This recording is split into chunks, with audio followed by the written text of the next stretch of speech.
Welcome student. आज हम हमारा आगे टॉपिक कर रहे हैं इनर प्रोडक्ट स्पेस में ही। इनर प्रोडक्ट स्पेस में हमारे पास कुछ रिजल्ट्स दे रखे हैं। जैसे कि कल हमने क्या किया था, अगर आपके पास वेक्टर स्पेस हम डिफाइन कर रहे थे तो वेक्टर स्पेस के अकॉर्डिंग आपने अब क्या करना था, इनर प्रोडक्ट डिफाइन करना था। कल हमने डिस्कस किया था इनर प्रोडक्ट में कि अगर आप वेक्टर स्पेस के दो एलिमेंट ले रहे हैं और उन एलिमेंट्स पे आप एक फंक्शन डिफाइन कर रहे हैं जिसका फील्ड क्या हो, रियल हो या फिर कॉम्प्लेक्स हो, तो उसके अकॉर्डिंग हमने उन एलिमेंट्स पे क्या क्या फंक्शन जो डिफाइन किया उस पे हम इनर प्रोडक्ट बोल रहे थे कि वो फंक्शन इनर प्रोडक्ट होगा अगर वो 3 कंडीशंस को सेटिस्फाई करे। ठीक है, तो आज हम करने जा रहे हैं कॉची-स्क्वार्ट्ज इनइक्वालिटी। कॉची-स्क्वार्ट्ज इनइक्वालिटी जो है, इसमें कुछ बेसिक से रिजल्ट्स दे रखे हैं हमारे पास। मतलब इस चैप्टर में हमारे पास कुछ इनइक्वालिटीज़ दे रखी हैं, जैसे आगे ट्रायंगल इनइक्वालिटीज़ आएगी, बेसल इनइक्वालिटीज़ आएगी, तो ये मोस्ट इंपॉर्टेंट रिजल्ट हैं। आज हम इनका प्रूफ देखेंगे, हम कैसे इन दोनों इनइक्वालिटीज़ को प्रूव करेंगे। तो देखिए, सबसे पहले हम स्टार्ट करने जा रहे हैं हमारी first Cauchy Schwarz inequality. Cauchy Schwarz inequality में देखो कैसे हम डिस्कस कर रहे हैं। Let we be an inner product space. V आपके पास क्या है, एक इनर प्रोडक्ट स्पेस है। इनर प्रोडक्ट की जब भी हम बात करेंगे कि अगर हम वी के जो एलिमेंट ले रहे थे उसमें हमने एक फंक्शन डिफाइन किया था, ठीक है, उस फंक्शन के कॉरस्पॉन्डिंग आपके पास जो रिजल्ट बना था उसको हमने ओवरऑल को क्या बोल दिया था कि अगर दो एलिमेंट्स पे हम डिफाइन करें तो वो पूरे के पूरे वेक्टर स्पेस पे हम डिफाइन करेंगे, तो उसे हम क्या बोलेंगे, इनर प्रोडक्ट स्पेस। ठीक है, अगर दो एलिमेंट की बात करें तो हम इनर प्रोडक्ट की बात करें कि दो एलिमेंट के ऊपर हम इनर प्रोडक्ट डिफाइन कर रहे हैं। ठीक है, जैसे ही हम दो एलिमेंट को इनर प्रोडक्ट अगर इस पे हम डिफाइन करें, उसके बाद हम ये बोल रहे हैं कि अगर वी के एलिमेंट्स पे हम डिफाइन करें तो पूरे स्पेस पे हम डिफाइन कर रहे हैं। ठीक है, देन हम क्या बोल रहे हैं, वी अगर आपके पास एक इनर प्रोडक्ट स्पेस है, मतलब ये तीनों कंडीशन को वो सेटिस्फाई कर रहा है। Then mod of u comma v inner product, ठीक है, mod of inner product of u v always less and equal to रहेगा norm of you into norm of v for all u and v belongs to v. ठीक है, you and we जो है वो we के ही element रहेंगे। अब कल हमने नॉर्म में डिफाइन किया था। नॉर्म एक्चुअल में क्या था कि यू और वी अगर दो वेक्टर आप वी में से उठा रहे हो तो नॉर्म जो होगा या जो फंक्शन की जो इन एलिमेंट्स की लेंथ होगी उसको रिप्रेजेंट कर रहा है। ठीक है, कि यू वेक्टर की लेंथ कितनी है, वी वेक्टर की लेंथ कितनी है। कल हमने इसकी नोटेशन भी दी थी, इसको डिफाइन भी किया था कि कैसे हम डिफाइन कर रहे हैं। ठीक है, आज हम करने जा रहे हैं कि हमें प्रूव करना है कि mod of inner product of u v always less than रहेगा norm of you into norm of v के। ठीक है, तो इसका प्रूफ देखो हम कैसे करेंगे।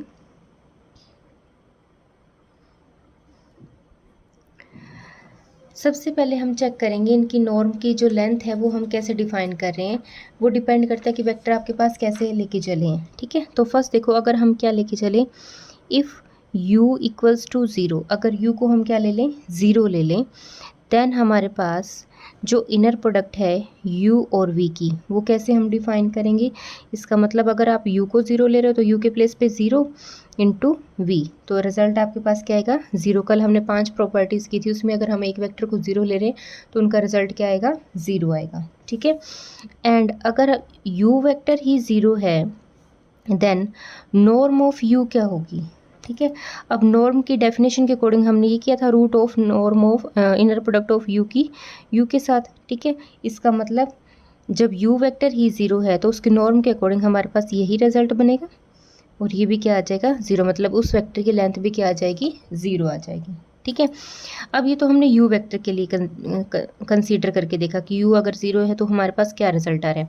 सिमिलरली हम बोल सकते हैं ये जो इनक्वालिटी है ये वी वेक्टर के लिए भी ज़ीरो होगी, क्योंकि देखो हमने एक बार तो इसके रिजल्ट को चेक किया कि अगर u ज़ीरो हो जाए तो इनकी इनर प्रोडक्ट ज़ीरो आ जाएगी, तो ये side zero.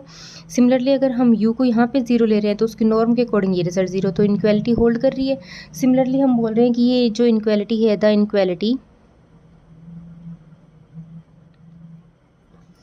Inequality is valid when v equals to zero. V के लिए भी ज़ीरो होगा, सेम वही, अगर v ज़ीरो है तो यहाँ पे आपके पास v ज़ीरो आ जाएगा, तो इनर प्रोडक्ट ऑफ u और v की क्या आ जाएगी, ज़ीरो आ जाएगी। सिमिलरली नॉर्म ऑफ अगर v डिफाइन करेंगे तो नॉर्म के अकॉर्डिंग यहाँ पे जहाँ पे हमने u लिखा है वहाँ पे v आ जाएगा और ये रिजल्ट भी क्या आ जाएगा, ज़ीरो आ जाएगा। ठीक है, उसके बाद हम लेते हैं लेट u जो है वो अगर ज़ीरो नहीं है, ठीक है, देन तो नॉर्म ऑफ u भी जो है वो भी नॉट इक्वल टू ज़ीरो होगा। जब वेक्टर को हम ज़ीरो ले रहे थे तो उसकी नॉर्म भी ज़ीरो थी, उसका लेंथ भी डिस्टेंस बोल रहे थे, लेंथ जो बोल रहे थे डिफाइन कर रहे थे वो भी ज़ीरो थी। अब अगर यू ही ज़ीरो नहीं है तो उसकी नॉर्म जो है वो भी कोई ना कोई डिस्टेंस आएगा, मतलब वो ज़ीरो नहीं आएगी उसकी लेंथ, ठीक है। उसके बाद देखो हम क्या बोल रहे हैं, अगर मान लो नॉर्म जो थी या लेंथ जो थी यू थी इक्वल टू क्या थी, ज़ीरो, तो ये क्या इम्प्लाई कर रहा था कि यू की यू के साथ इनर प्रोडक्ट मतलब ज़ीरो की ज़ीरो के साथ ज़ीरो आएगा result. Norm of U equal to zero का मतलब क्या है, नॉर्म को हम ऐसे लिख रहे हैं, मतलब कि ये रिजल्ट इक्वल टू ज़ीरो, ठीक है। और ये रिजल्ट ज़ीरो होने का मतलब क्या है कि यू की यू के साथ इनर प्रोडक्ट क्या आएगी, ज़ीरो आएगी, तभी वेक्टर ज़ीरो था, ठीक है। और ये अगर ज़ीरो आ रही है तो कंडीशन क्या थी कि यू किसके इक्वल था, ज़ीरो के इक्वल था, ठीक है। तो ये इस कंडीशन के अकॉर्डिंग चल रहा था। अब हमें प्रूव करना है ये दो रिजल्ट हमारे पास आ जाएं, ठीक है। तो इन दोनों के रिजल्ट को प्रूव करने के लिए हम क्या करेंगे, लेट करेंगे अपनी तरफ से, लेट W एक एलिमेंट डिफाइन करेंगे। ये आपने ध्यान में रखना है कि W हम किस टाइप से डिफाइन कर रहे हैं। W एक एलिमेंट आपने डिफाइन करना है किस फॉर्म का, V minus inner product of V U, यहाँ पे u और बाय में क्या आ जाएगा इसके, नॉर्म ऑफ u का स्क्वायर। ये इक्वेशन फर्स्ट है। तो इसे आपने रिमाइंड रखना है, याद रखना है कि आपने इस प्रूफ को करने के लिए हमें w फंक्शन को कैसा लेट करना पड़ेगा, ठीक है। v minus inner product of v comma u and u और बाय में क्या आ जाएगा, नॉर्म ऑफ u का स्क्वायर। तो ये आपको ध्यान में रखना है। अब हम क्या करेंगे, हम चेक करेंगे इनर प्रोडक्ट W और U एलिमेंट की, ठीक है। W एलिमेंट हमने कंसीडर किया उस एलिमेंट की, और U की हम क्या करेंगे, इनर प्रोडक्ट चेक करेंगे। तो इनर प्रोडक्ट के अकॉर्डिंग देखो W का रिजल्ट हमने लेट किया तो वो पुट कर दो, ठीक है। W हमारे पास क्या है, V minus inner product of V comma U into U by norm of U का स्क्वेयर, और कोमा क्या आ जाएगा, U, ठीक है। तो ये हमने पुट कर दिया इनर प्रोडक्ट की फॉर्म में, W के प्लेस पे ये element comma U as it is, ठीक है। अब इसकी इनर प्रोडक्ट को ओपन करेंगे, इसकी इनर प्रोडक्ट को ओपन करेंगे तो देखो कैसे कर रहे हैं हम इसे। पहले हम क्या करते हैं, V की इस एलिमेंट के साथ इनर प्रोडक्ट, तो V कोमा U आ जाएगा, ठीक है। फिर माइनस, अब देखो ये हमारे पास क्या रिजल्ट बन रहा है, एक्चुअल में ये हमारे पास एक प्रॉपर्टी बन गई। अब हमें इस एलिमेंट की इसके साथ कंपोजिशन डिफाइन कर दी, अब इस एलिमेंट की हमें इसके साथ करनी है। तो ये माइनस बाहर है तो माइनस आ जाएगा। अब ये देखो ये हमारे पास एक एलिमेंट तो ये है और दूसरा एलिमेंट ये है, ठीक है। तो एक्चुअल में ये किसका काम कर रहा है, ये हमारे पास किस रिजल्ट को फॉलो कर रहा है, ये हमारे पास आएगा, चलो पहले मैं लिख देती हूँ फिर रिजल्ट बताएंगे। ये हमारे पास माइनस बाहर आया, ठीक है। ये एलिमेंट इनर प्रोडक्ट के साइन, ये एलिमेंट आया V U, ठीक है, बाय नॉर्म ऑफ U का स्क्वायर कोमा U। हमें ये चीज़ डिफाइन करनी है, ठीक है, हमें ये चीज़ डिफाइन करनी है, ठीक है। तो इसके अकॉर्डिंग देखो अब ये एलिमेंट इसके साथ तो एडजस्ट हो गया, माइनस अब इस पूरे एलिमेंट की इसके साथ करनी थी तो वो हमने ऐसे इनर प्रोडक्ट की फॉर्म में लिख ली। अब इसको ओपन जब करेंगे तो हम किस प्रॉपर्टी से करेंगे, AU कोमा U की प्रॉपर्टी लगा लो या V लिख लो। तो ये हमारे पास एक प्रॉपर्टी थी, अगर स्केलर फर्स्ट एलिमेंट के साथ मल्टीप्लाई हो रहा है तो स्केलर बाहर आ जाएगा और इनर प्रोडक्ट U की U के साथ बन जाएगी, ठीक है। सेम वही प्रॉपर्टी हमें यहाँ पे अप्लाई करनी है। तो देखो ये क्या आ जाएगा, V U तो था ही इनर प्रोडक्ट में, माइनस अब ये एलिमेंट जो है वो हमारे पास क्या कर रहा है, एक स्केलर का काम कर रहा है, ठीक है। मतलब कि यहाँ पे यहाँ पे U भी था इसके साथ, ठीक है। तो ये U A तो ये सारा है यहाँ तक, और ये U है इंटू U, ठीक है। तो ये A जो है ये बाहर आ जाएगा, इसका मतलब हमारे पास क्या बाहर आएगा, inner product of V comma U by में नॉर्म ऑफ U का स्क्वायर, ये बाहर आ गया, और इनर प्रोडक्ट किसके साथ रह जाएगी, U की U के साथ, ठीक है, इस प्रॉपर्टी का यूज़ करके। नेक्स्ट हमारे पास देखो अब क्या कंडीशन बनेगी, inner product of V U यहाँ पे हमारे पास ये क्या रिजल्ट आएगा, minus inner product of V U, और यू की यू के साथ इनर प्रोडक्ट हमारे पास क्या बन जाएगी, नॉर्म ऑफ यू, ठीक है। और बाय में हमारे पास क्या है, नॉर्म ऑफ यू का स्क्वायर चल रहा है, ये हमारे पास क्या थी, नॉर्म ऑफ यू स्क्वायर बन जाएगी, ठीक है। हाँ जी, तो देखो ये कंडीशन के अकॉर्डिंग हमारे पास क्या रिजल्ट आया। अब नॉर्म ऑफ यू से यू कैंसिल आउट हो गया, ये दोनों भी सेम है, V comma U minus V comma U, तो ये रिजल्ट किसके इक्वल आ जाएगा, 0। इसका मतलब लेके क्या चले थे हम, इनर प्रोडक्ट लेके चले थे डब्ल्यू की यू के साथ, तो वो क्या रिजल्ट आ गया हमारे पास, 0। ये इक्वेशन नंबर आ गई आपकी 2, ठीक है। ध्यान में रखना है कि W हमें कैसा लेट करना है, उसके अकॉर्डिंग ही हमें ये रिजल्ट चेक करते रहना है। W पुट करेंगे, उसकी U की इनर प्रोडक्ट लेनी है, उसके बाद यहाँ पे हमने क्या करना है, सिर्फ सेकंड एलिमेंट पे इस प्रॉपर्टी का यूज़ करना है। उसके बाद हमारे पास नॉर्म से नॉर्म कैंसिल आउट हो जाएगा रिजल्ट, ठीक है। और हमारे पास क्या कंडीशन आ जाएगी कि इनर प्रोडक्ट ऑफ W की U के साथ क्या आ जाएगी, 0।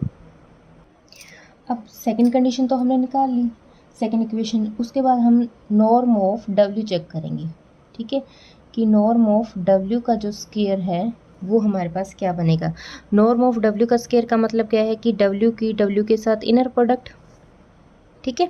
अब W की W के साथ इनर प्रोडक्ट का मतलब क्या है कि हम यहाँ पे इनके रिजल्ट को चेक करेंगे। तो पहले एलिमेंट पे हम क्या करेंगे, W की वैल्यू पुट करेंगे, वो हमारे पास क्या थी, V minus inner product of V की U के साथ इनटू में U, और बाय में क्या था, नॉर्म ऑफ U का स्क्वायर, ठीक है, और कोमा सेकेंड एलिमेंट को हम एज इट इज़ रखेंगे, ठीक है।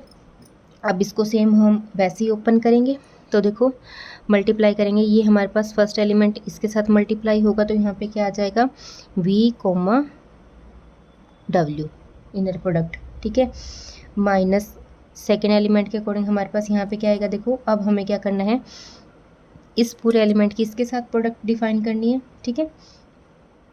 तो ये बनेगा V comma U inner product में, ठीक है, और इनर प्रोडक्ट ऑफ U की W के साथ, ठीक है, और बाय में नॉर्म ऑफ U स्क्वायर, ठीक है। हाँ जी, अब यहाँ से हमारे पास देखो क्या रिजल्ट आएगा,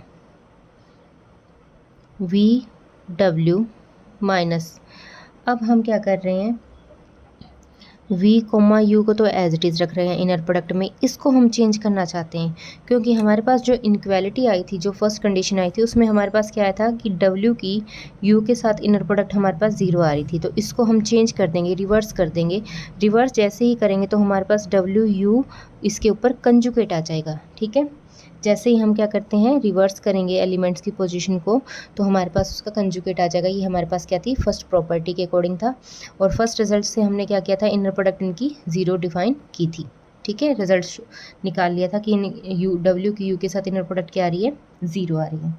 तो अब यहाँ पे हम इनके रिजल्ट को पुट कर देंगे, तो यहाँ पे इनर प्रोडक्ट क्या है, VW माइनस VU, और यहाँ पे क्या आ जाएगा, इनर प्रोडक्ट 0 का कंजुगेट, और बाय में नॉर्म ऑफ U स्क्वायर, ठीक है। रीज़न लिख देंगे बाय यूजिंग 2, जो भी इक्वेशन थी आपकी, ठीक है। तो उसके बाद नेक्स्ट स्टेप देखो हमारे पास क्या बनेगा। अब ये तो हमारे पास 0 ही आ गया, तो इसका मतलब ये हमारे पास क्या रिजल्ट आ जाएगा, V कोमा W, ठीक है, और ये 0, इसका मतलब हमारे पास ओवरऑल रिजल्ट क्या गया, इनर प्रोडक्ट ऑफ V की W के साथ आ गई।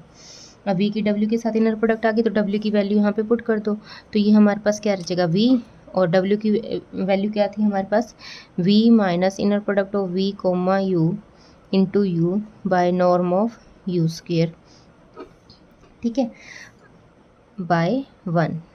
हमने W की वैल्यू पुट कर दी, जो 1 हमने लेट की थी, ठीक है। हाँ जी, तो इसके बाद देखो इसको ओपन करके लिख सकते हैं हम। अब सेम वही इसके साथ प्रोडक्ट आएगी, तो इनर प्रोडक्ट ऑफ V की V के साथ आ जाएगी, ठीक है। अब यहाँ पे हमारे पास देखो V की V के साथ इनर प्रोडक्ट, फिर हम इस V की इस पूरे एलिमेंट के साथ करेंगे, ठीक है, मतलब कि माइनस बाहर आएगा हमारे पास, और इस एलिमेंट की इनर प्रोडक्ट इसके साथ करनी है, ठीक है। तो एक्चुअल में कुछ ऐसा, इस एलिमेंट की जब इस पूरे एलिमेंट के साथ करेंगे, तो अब U तो इसके साथ है ही, तो हमारे पास ये प्रॉपर्टी बनेगी यहाँ पे, inner product of U comma A V, और जब स्केलर सेकेंड एलिमेंट के साथ था तो उसका कंजुगेट बाहर आया था, A bar inner product of U V रह जाएगी। तो सेम वही, अब ये पूरा एलिमेंट जो है ये इसके कंजुगेट का काम करेगा, मतलब स्केलर का काम करेगा। तो यहाँ पे हमारे पास क्या आ जाएगा, देखो अब पहले हम क्या करेंगे, v कोमा u इसका कंजुगेट बाहर निकालेंगे, मतलब ये a एलिमेंट बन गया आपके पास, और इनटू में क्या आ जाएगा v की u के साथ इनर प्रोडक्ट। ठीक है, इस प्रॉपर्टी का हमने यहाँ पे यूज़ कर दिया। तो यहाँ पे हमारे पास ये क्या बन जाएगा, नॉर्म ऑफ वी स्क्वायर बन जाएगा। ठीक है, माइनस, अब ये एलिमेंट देखो दोनों सेम है, तो हमारे पास z इंटू जेड का कंजुगेट पड़ा है, तो ये हमारे पास क्या प्रॉपर्टी बनेगी, मोड ऑफ जेड स्क्वायर बनेगी। तो ये हमारे पास सेम वही है, तो ये हमारे पास क्या बन जाएगा, ये हमारे पास बनेगा mod of norm of v comma u का स्क्वायर बाय में नॉर्म ऑफ u स्क्वायर। ठीक है, इस रीज़न से हम लिख रहे हैं कि अगर फंक्शन z और z कंजुगेट साथ में पड़ा है तो वो उसका रिजल्ट क्या बनता है, mod of z Z square. यहाँ पे भी हमारे पास ये z का काम कर रहा है और ये z कंजुगेट का काम कर रहा है, तो ओवरऑल क्या बन जाएगा, मोड ऑफ z का स्क्वायर बन गया। ठीक है, और बाय में क्या आएगा, नॉर्म ऑफ u स्क्वायर। ठीक है, यहाँ तक रिजल्ट आया हमारे पास। हाँ जी, तो उसके बाद नेक्स्ट हमारे पास क्या है, अब हमने कल एक रिजल्ट किया था कि नॉर्म जो है वो ऑलवेज क्या रहता है, ग्रेटर देन इक्वल टू 0। तो हमने नॉर्म ऑफ w को जो डिफाइन किया, इसका मतलब ये आया था रिजल्ट पूरा। अब ये रिजल्ट किसके इक्वल आएगा, ये ग्रेटर देन इक्वल टू 0 आएगा। ठीक है, अगर ये ग्रेटर देन इक्वल टू 0 है, इसका मतलब हमारे पास क्या रिजल्ट आएगा, यहाँ से अगर हम एलसीएम लें तो ये बनेगा नॉर्म ऑफ u का square into norm of v का square minus mod of v comma u की इनर प्रोडक्ट का स्क्वायर। ठीक है, बाय में नॉर्म ऑफ u स्क्वायर, मतलब कि ये रिजल्ट क्या आएगा, ग्रेटर देन इक्वल टू 0 आएगा।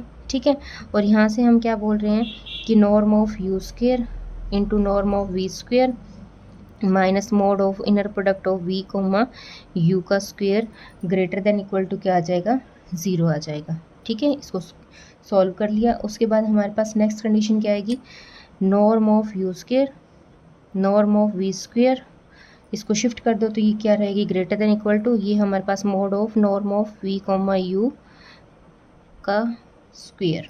ठीक है, ये रिजल्ट आ गया। अब स्क्वायर है तो हम क्या करेंगे नेक्स्ट स्टेप में, तो उसके बाद नेक्स्ट स्टेप में हम क्या करेंगे, हमारे पास नॉर्म ऑफ u स्क्वायर बना था इंटू में नॉर्म ऑफ v स्क्वायर बना था, और ये ग्रेटर देन इक्वल टू क्या था, mod of inner product of v comma u square. ठीक है, अब हमारे पास जो रिजल्ट हमें प्रूव करना है उसमें स्क्वायर नहीं है, तो हम क्या करेंगे, टेकिंग स्क्वायर रूट, तो हमारे पास norm of u into norm of v, ठीक है, वो क्या बन जाएगा, greater than equal to mod of inner product of u v by taking square root on both side. ठीक है, तो ये आ गया हमारे पास, ये हमें प्रूव करना था, इसको एडजस्ट करके लिख लो, mod of inner product of u v u वो ऑलवेज क्या रहेगा, लेस देन रहेगा नॉर्म ऑफ u से इंटू नॉर्म ऑफ v से। तो ये हमें प्रूव करना था। ठीक है, बिल्कुल बिल्कुल ही सिंपल सा प्रूफ है, बस इसमें आपने एक प्रॉपर्टी ध्यान में रखनी है, या एक स्टेप बोल सकते हैं कि जो हमें w लेट किया है उस w को हमें कैसे लेट करना है वो ध्यान में रखना है कि w हमारे पास क्या रिजल्ट आएगा। ठीक है, तो उसके बाद हम नेक्स्ट एक रिमार्क और कर रहे हैं इसी का जो नेक्स्ट हमारे पास एक रिमार्क दे रखा है वो क्या है, देखो, द इनक्वालिटी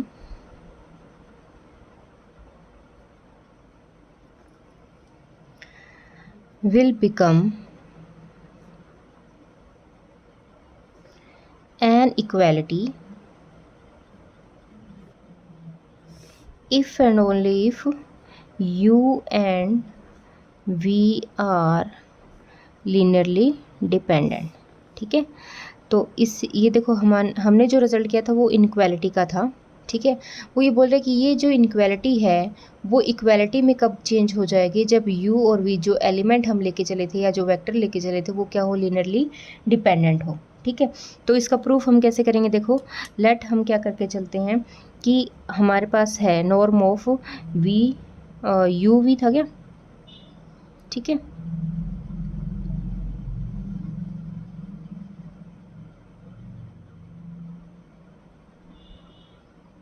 नॉर्म ऑफ, हाँ यू वी कर लो। एक चीज़ और, यहाँ पे आप इसे इंटरचेंज कर लेना, ठीक है, ये यू वी बन जाएगा।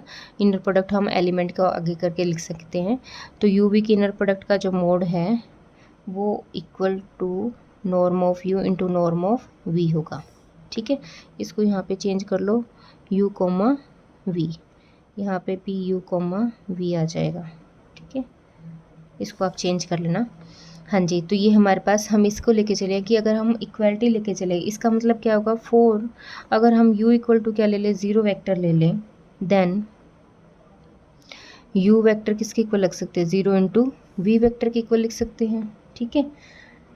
अगर हम u को 0 ले लें, देन हम अगर डिपेंडेंट की बात कर रहे हैं, ठीक है, तो u equal to 0, then u equals to क्या आ जाएगा, 0 इंटू वी वेक्टर लिख सकते हैं, ठीक है। तो यहाँ से हमारे पास क्या आ जाएगा, u and v are linearly dependent, क्योंकि एक वेक्टर को दूसरे की स्केलर मल्टीप्लिकेशन में हमने लिख दिया, ठीक है। फिर सेकंड कंडीशन हम क्या लेके चलते हैं, अगर u 0 नहीं है, देन हम क्या करेंगे, देन बाय अबो थ्योरम, अबो रिजल्ट बोल दो या थ्योरम बोल दो, हमने w के साथ इनर प्रोडक्ट जो थी वो 0 ली थी, ठीक है। अगर u 0 नहीं था तो हमारे पास w के साथ इनर प्रोडक्ट क्या आ जाएगी, इक्वल्स टू 0। ये क्या इम्प्लाई करेगा कि w एलिमेंट जो है वो क्या हो जाएगा, 0 हो जाएगा, ठीक है। इसका मतलब w एलिमेंट हमने कैसे कंसीडर किया था, v minus inner product of v की u के साथ into u by norm of u square, वो क्या हो जाएगा, 0 हो जाएगा, ठीक है। और इसका मतलब अगर ये 0 है तो हम v इक्वल्स टू क्या लिख सकते हैं, inner product of v comma u into U by norm of u square, ठीक है। इसका मतलब देखो, एक वेक्टर को दूसरे वेक्टर की स्केलर मल्टीप्लिकेशन में लिख दिया, इसका मतलब यहाँ से भी क्या रिजल्ट आया कि u और v जो हैं वो क्या हो जाएंगे, आर लीनियरली डिपेंडेंट, ठीक है। फिर हम क्या करेंगे, कन्वर्सली चेक करके देखते हैं, ठीक है। कन्वर्सली में हम क्या लेके चल रहे हैं, लेट ए यू, या u जो है वो हमने ले लिया a v के स्केलर मल्टीप्लिकेशन में, और a हमने फील्ड में से उठा लिया, ठीक है। देन हम क्या कर रहे हैं, now mode of u v की इनर प्रोडक्ट, इसका मतलब u को हमने क्या लेट किया, a v, तो यहाँ पे हमारे पास क्या आ जाएगा, a v कोमा v, ठीक है। फिर यहाँ से हम स्केलर को बाहर लिख लेंगे और v के साथ इनर प्रोडक्ट आ जाएगी, ठीक है। तो यहाँ से हमारे पास ये रिजल्ट क्या आएगा, ये हमारे पास आ जाएगा मोड a के साथ अलग, और ये बन जाएगा नॉर्म ऑफ v स्क्वेयर। ये इक्वेशन नंबर आ गया आपकी 3, ठीक है। पहले 2 हम पहले कंसीडर कर चुके हैं, यहाँ से हम ये लेके चल रहे हैं, ठीक है। पहले तो हमने यहाँ पे क्या किया था कि u वेक्टर को 0 ले लिया, u वेक्टर को 0 का मतलब ये कंडीशन बन जाएगी। अगर u वेक्टर 0 नहीं है, देन हम क्या कर रहे थे, देन बाय अबो थ्योरम के अकॉर्डिंग w के साथ इनर प्रोडक्ट क्या आ जाएगी, 0 आ जाएगी। इसका मतलब अगर w के साथ इनर प्रोडक्ट 0 है तो ये इम्प्लाई क्या करता है कि वेक्टर 0 होगा, और w का रिजल्ट हमने ये लेट किया था, w 0 के इक्वल लेट किया, इस नेगेटिव पार्ट को शिफ्ट किया, तो v वेक्टर को हमने u की स्केलर मल्टीप्लिकेशन में लिख दिया। इसका मतलब दोनों वेक्टर कैसे प्रूव हो गए, डिपेंडेंट, ठीक है। फिर सेकंड कंडीशन हम ये लेके चलें कि अगर u जो है वो a v टाइप का एलिमेंट है, तब क्या कंडीशन आ रही है, ठीक है। तो यहाँ से हमारे पास क्या इक्वेशन आएगी, ये इक्वेशन नंबर 3 आ गई। आल्सो हमारे पास क्या गिवन था कि norm of u and norm of v जो थी वो हमारे पास क्या आ जाएगी, नॉर्म ऑफ, अब नॉर्म ऑफ u का मतलब क्या है कि u की वैल्यू पुट करेंगे यहाँ पे a v और इनटू में नॉर्म ऑफ v, और यहाँ से हमारे पास क्या आ जाएगा, मोड अलग हो जाएगा इसका, ठीक है। और ये क्या बन जाएगा, norm of v into norm of v, इसका स्केलर का मॉडुलस बाहर आ जाएगा, ठीक है। इसका मतलब norm of u into norm of v किसके इक्वल आ जाएगा, mode of a into norm of v का स्क्वेयर। ये इक्वेशन नंबर आ गया आपकी 4, ठीक है। बाय 3 फ्रॉम 3 and 4, 3 एंड 4 से हमारे पास क्या आ जाएगा, मोड ऑफ नॉर्म ऑफ क्या थी यहाँ पे, u, v, वो किसके इक्वल आ जाएगा, norm of u into norm of v से, क्योंकि यही पार्ट हमने इसके इक्वल प्रूव किया था और यही पार्ट हमने इसके इक्वल प्रूव कर दिया, तो 3 एंड 4 से दोनों रिजल्ट क्या आ जाएंगे, सेम आ जाएंगे। ठीक है, तो हमें इस टाइप से देखना है दोनों। अगर हमारे पास इनइक्वालिटी का रिजल्ट आता है तो हमने फर्स्ट थ्योरम में करनी है, अगर हमें इक्वालिटी की फॉर्म में आ जाए, इक्वालिटी की फॉर्म में हमें ये सेकंड प्रूफ करना है। बिल्कुल सिंपल सा था, जिसमें हमने वेक्टर को एक बार 0 लिया था और एक बार नॉन ज़ीरो लिया था। ठीक है, नॉन ज़ीरो के अकॉर्डिंग हमने कंसिडर कर लिया था कि अगर वेक्टर नॉन ज़ीरो नहीं है देन हमारे पास क्या कंडीशन बनेगी, उसके अकॉर्डिंग हमने चेक किया। ठीक है, बस नेक्स्ट में हमने क्या किया था, ए को पुट कर दिया था in terms of A V की फॉर्म से और चेक किया था। अब नेक्स्ट जो टॉपिक बनता है वो हमारा बनेगा ट्रायंगल इनइक्वालिटी का। तो ये 2 आर्टिकल मैंने आज करवा दिए, इनमें कोई भी डाउट आए आप वो डिस्कस कर लेना। आज के टॉपिक में हम इतना ही करेंगे। Thank you.